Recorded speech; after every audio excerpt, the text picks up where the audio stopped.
So I currently work for Ampol Limited, and people might scratch their head and say, who's Ampol Limited?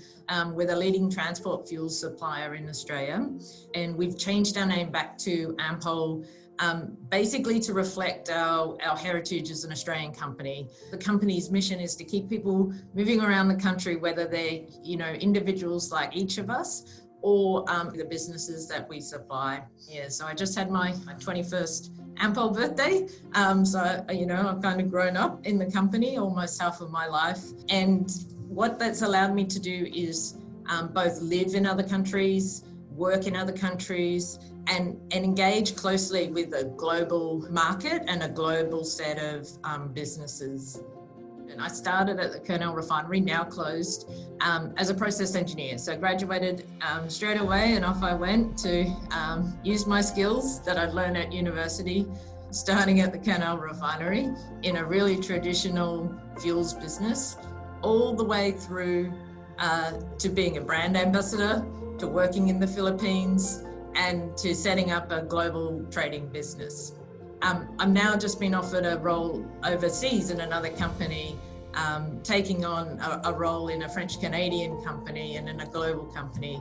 So, the pathways and the doors keep on opening for me, which I'm really grateful for. My fundamental belief is that being a chemical engineer has opened these doorways. What I've found over my 21 years working is that ability to tackle ambiguous problems is really valued by employers. And so your ability to step in, use those skills, whether they're in an engineering sense or in a broader sense, in a broader business or a sustainability sense or a new product offer or a customer sense, is really valued by employers and gives you opportunity to do new and exciting things.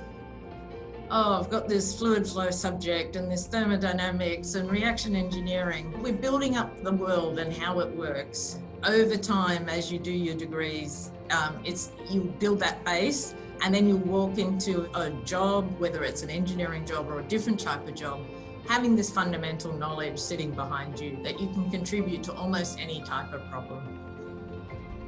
And so it's really, how do you want to contribute? What company fits you best? Where do you think you can make a difference?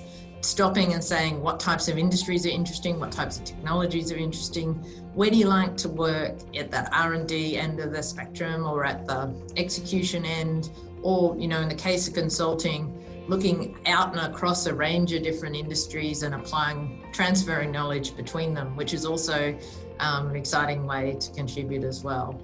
So, get some experience, learn your personal preferences, and then think about how you want to contribute in bringing your own skills and the best that you can do.